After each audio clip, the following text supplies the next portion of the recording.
Պետությունը լավ կառավարիչ չի։ Աշխարհում 200 երկրից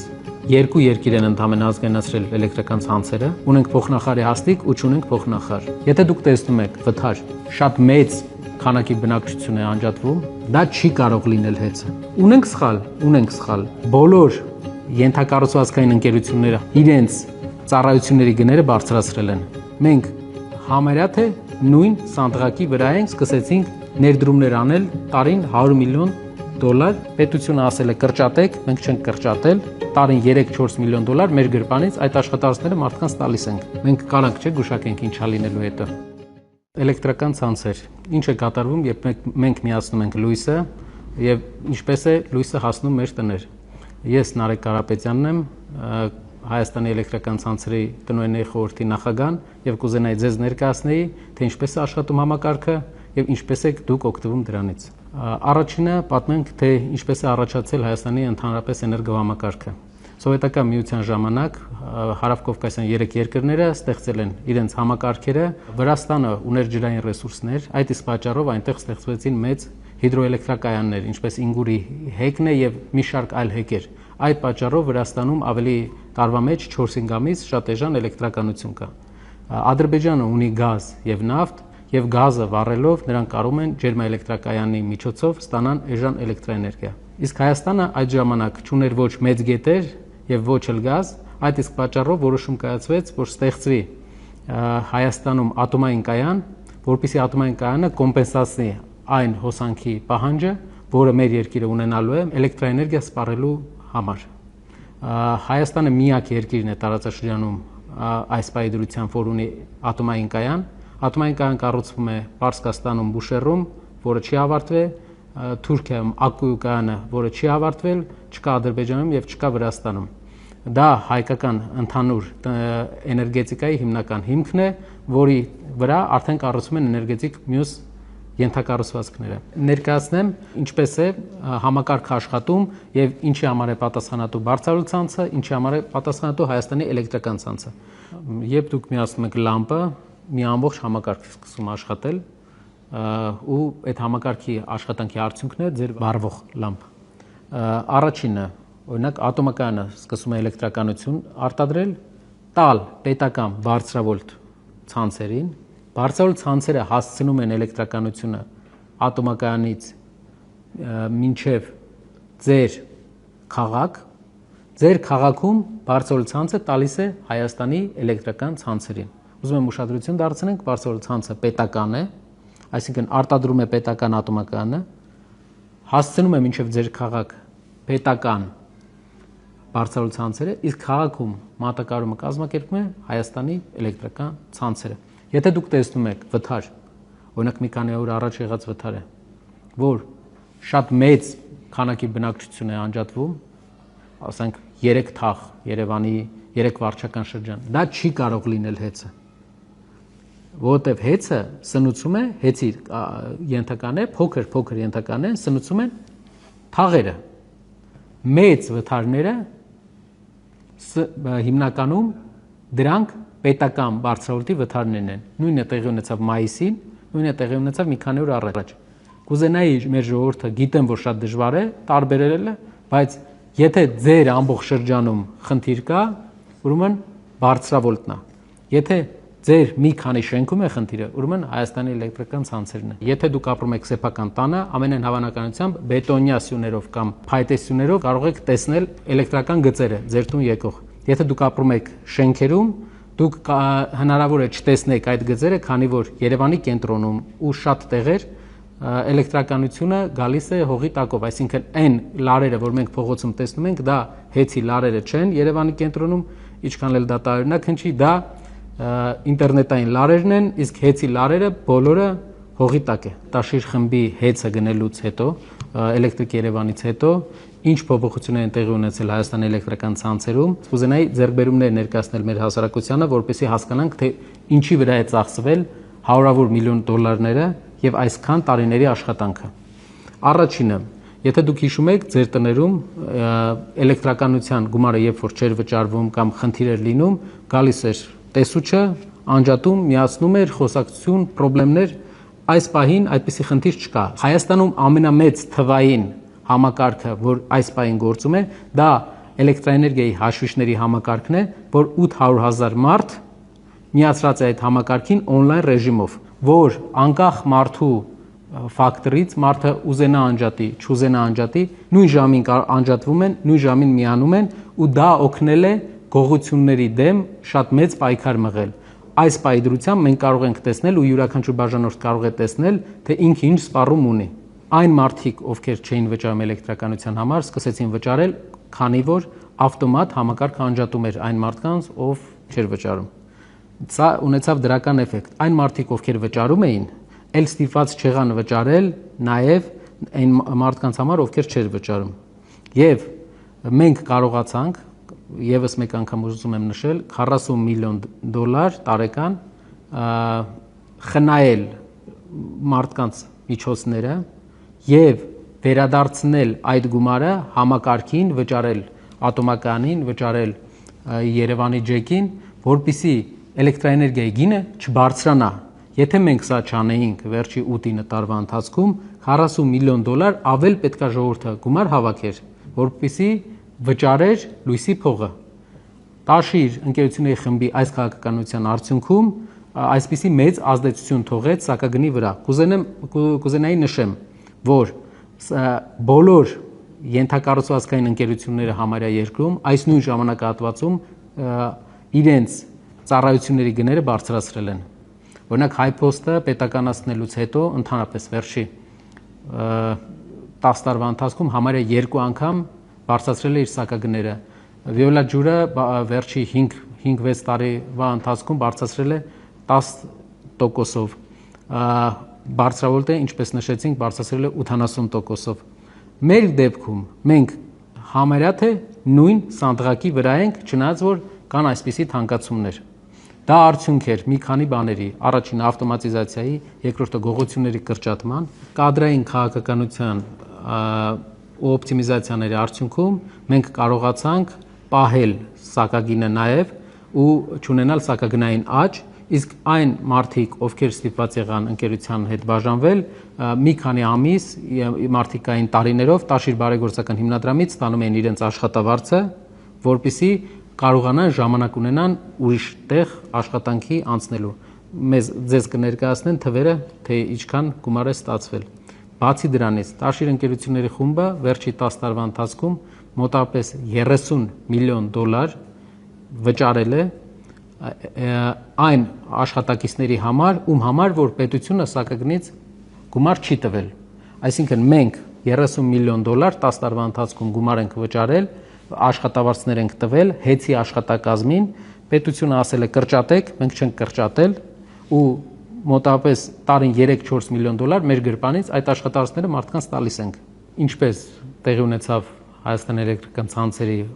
վաճառքը Տաշիր խմբին։ Մենք հիշում ենք բոլորս Էլեկտրիկ Երևանի դեպքերը, երբ դիմում էր տրվել, որպեսզի էլեկտրականության գումարը թանկանա։ Ինչ տեղի ունեցավ, ինչ էր տեղի ունենալու այն ժամանակ։ Մի քանի տարվա կտրվածքով էլեկտրականության գումարը մինչև 10 դրամ պետք է թանկանար։ Այսինքն, եթե դուք տանը վճարում եք 10,000 դրամ էլեկտրականության համար, վճարը դառնալու էր 12,000 դրամ։ Ու ժողովրդի արդարացի բողոքի արդյունքում ցանցերը որոշվեցին օտարվել։ Ընկերությունը, որը միջ այդ պատկանում էր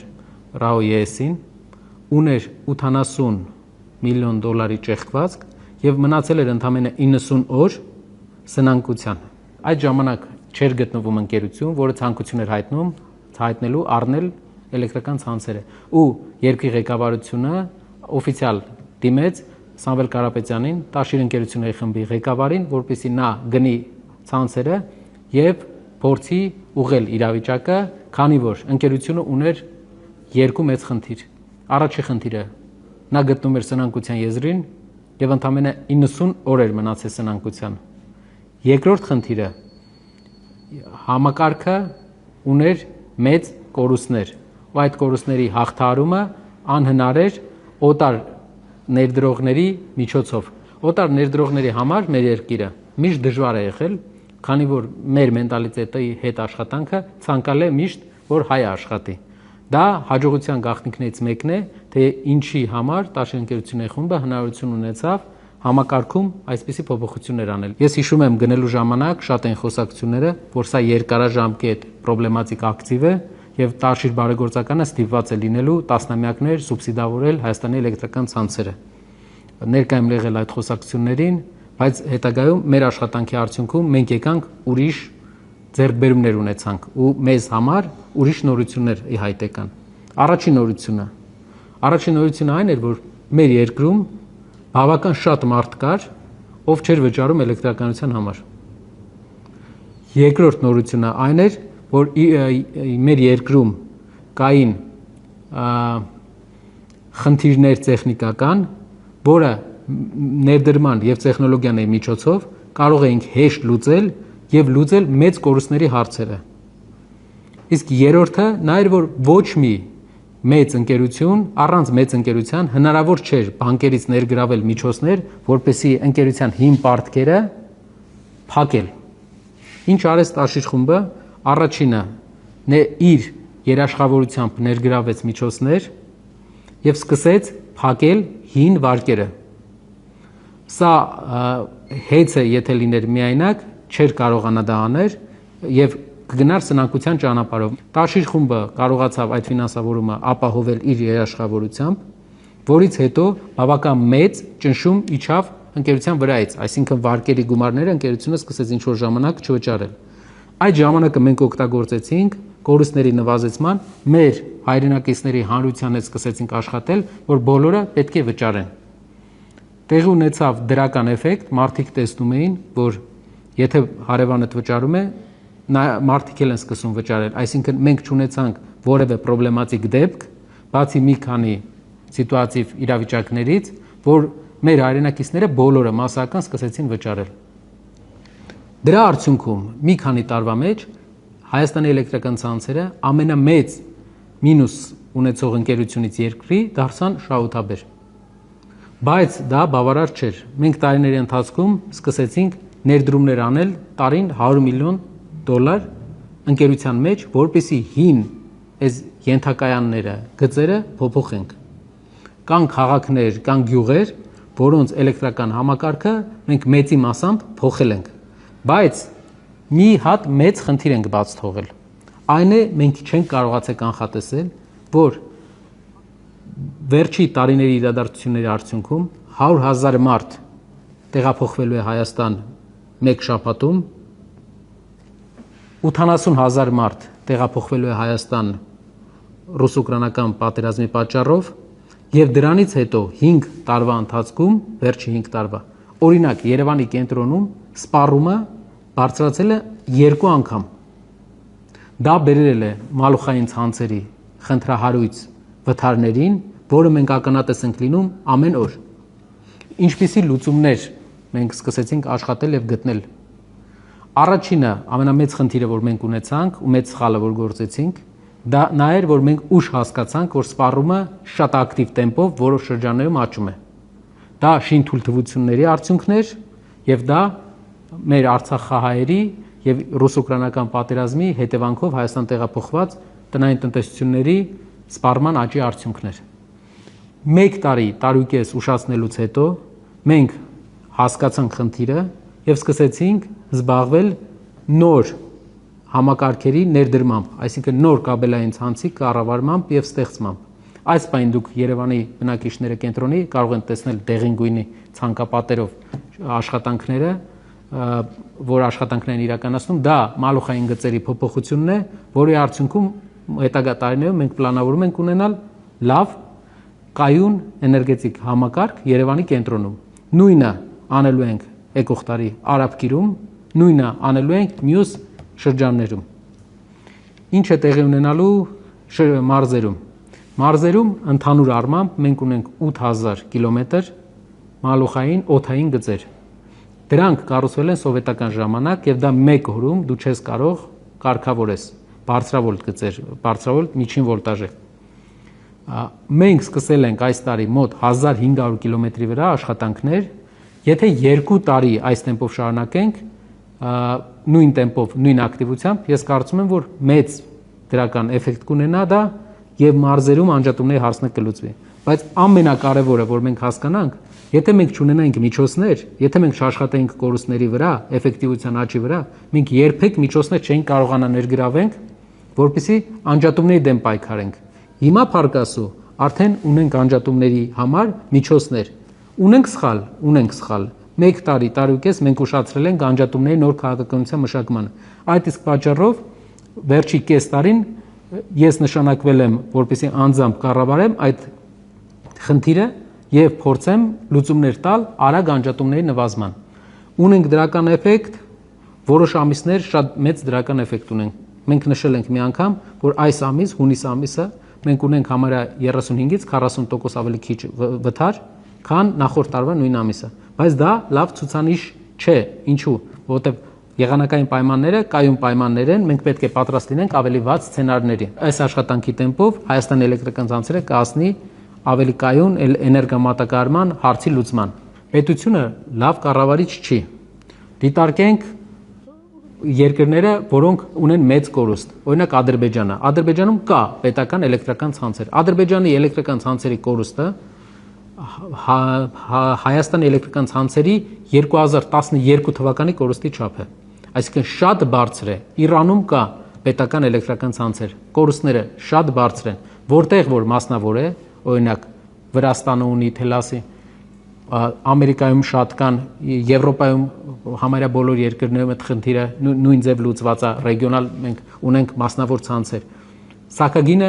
կայուն է, հնարավոր է մնալ, որովհետև մասնավորը իր ամբողջ ժամանակը ներդրում է, որպեսզի ընկերությունը էֆեկտիվ լինի։ Իսկ պետականը, օրինակ նայենք, մեր էներգետիկ համակարգը, Հայաստանի էներգետիկան չունի նախարարություն։ Ժամանակին մենք ունեինք 300 հոգանոց նախարարություն, այսօր ունենք 1 փոխնախարար եւ ուշադրություն, մենք 8 ամիս ունենք փոխնախարարի հաստիք ու չունենք փոխնախարար։ Եթե էֆեկտիվության առումով կարելի է ինչ-որ բան անել էներգետիկ համակարգում, ինձ թվում է առաջի քայլը գոնե մենք ունենանք էներգետիկայի փոխնախարար, ով կկարողանա ընդհանուր քաղաքականությունը մշակել, հետո նոր անցնենք էներգետիկ համակարգի մյուս խնդիրների լուծման։ Եթե մենք կադր չենք կարողանում ճարենք, պատասխանատու նշանակենք ամբողջ էներգետիկ համակարգի համար, ինչպես ենք կադր ճարելու այսպիսի մեծ ընկերությունների կառավարման։ Կարծում եմ կարճաժամկետ հնարավոր կլինի սակագինը պահել, քանի որ մենք այսքան աշխատանք ենք կատարել, բայց երկարաժամկետ միջազգային արբիտրաժներում եկած արբիտրաժների արդյունքում եկած տույժերը, որը բնականից կլինի եւ բնականից պետությունը ստիպված կլինի վճարել այդ տույժերը, երկրորդ միջազգային մեծ բանկերի ֆինանսավորման դադարեցումը, քանի որ նրանք ոչ մասնավորի հետ չեն աշխատի հաշվի առնելով պետական համակարգի թուլությունները, իսկ երրորդ մենք գիտենք թե ինչպես են աշխատում պետական կառույցները ու դրա արդյունքում երկարաժամկետ մենք ունենանք խնդիրներ։ Իհարկե դա նրանք պետք է դեռ հասնեն դրան, իսկ հասնելու արդյունքում նրանք պետք է պատրաստ լինեն, որ մեծ տույժեր են ստիպված լինելու վճարել, որի համար մենք ուրախ չենք, բայց որը պետք է դաս լինի յուրաքանչյուրի համար, որ չի կարելի մասնավոր սեփականությանը այդպես հեշտ վերաբաշխմանը վերաբերվել։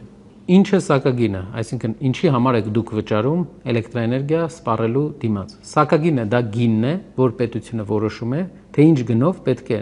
ցանցերը ձեզ էլեկտրականություն վաճառեն։ Բայց եթե դուք 10,000 դրամ ամսական վճարում եք ցանցերին, լույսի փող, այսպես ասած, այդ 10,000 դրամի ընդամենը 2500-ն է գնում Հայաստանի էլեկտրական ցանցերին։ Մյուս 7500-ը բաշխվում է կայանների վրա, որոնք արտադրում են հոսանքը, մի մասն էլ գնում է գազի դիմաց, որ մենք ներմուծում ենք եւ որից ստանում ենք էլեկտրականություն։ Ընդամենը ձեր վճարածի 25%-ը, այսինքն 1000 դրամից ընդամենը 250 դրամն է էլեկտրական ցանցերի բյուջեն, որի մեջ նա պետք է 6800 հոգի մարդ պահի, երբ վթար լինի, երբ անջատում լինի, 24 ժամվա ռեժիմով հնարավորություն ունենա ձեր էլեկտրականությունը մատակարարումը վերականգնել եւ ունենա հազարավոր մասնագետներ ու տեխնիկա, որպեսզի հնարավորություն ունենա արագ փոխի համակարգը, մշտական ներդրում անելով համակարգի վրա։ Ընդամենը 250 դրամով դա պետք է հասցնի անել եւ վերջում էլ հնարավորություն ունենա շահույթ ունենա։ Զուգահեռ կուզեի անցկացնել ավելի པարզ, քանի որ տերմինները շատ են իմ պատմածի մեջ, ավելի པարզ, թե ինչա տեղի ունենում ցանցերի հետ կապված։ Պատկերացրեք մի օրինակ ունենք հիվանդ, որը սրտի խնդիր ունի։ Ու սրտի համար ու գալիս են բժշկին, ասում են բժիշկ խնդրում եմ օգնի հիվանդին բուժելու։ Հիվանդին բուժելու համար դնում են ստենդ են դնում ու դեղերով, բանով բարվոք վիճակի են բերում։ Հիվանդը